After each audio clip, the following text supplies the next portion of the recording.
Git ako ng talong.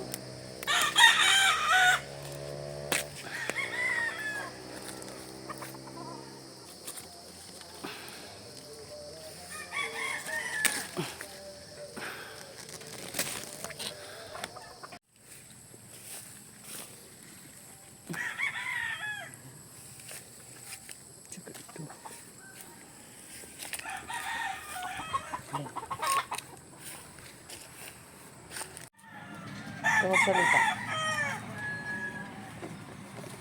Ito. Dadalhin ko itong gulay ulam. Anuhin mo na pati yung okra ulan, yung mga maliliit matitigas na. Yung ilalim, putulin mo na. Ayan, pigit akong ihawin. Huwag yung naka... Tatanim pa ito sa salay. Pwede.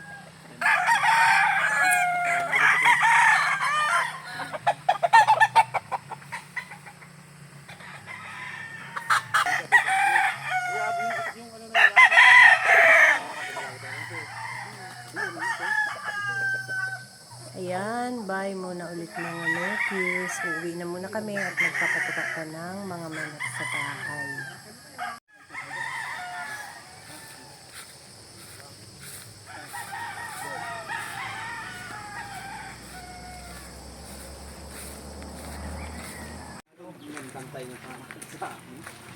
Matamis kaya yung suha na yan? Diyan lang namin iniiwan ang sasakyan sa may bukana ng Iskinita dahil masikip ang daan. Hindi kami makadaan sa harap dahil may tanim na palay. Ito nga pala ang pigit. Ayan, binigay ni Ulan. Nanaplik si Ulan. Madami siyang nataplik. Binigyan kami ng pigit at ito'y aking iihawin para sa aming hapunan. Ayan, pinainit ko lang ang grilling pan at dito ko siya iihawin. Ayan. Tapos tatakpan ko lang para mabilis maihaw. At ito na yung gulay na nakuha ko, binulang lang ko na lang. Yan ang hapunan namin. That's all guys. Thank you so much for watching. Bye!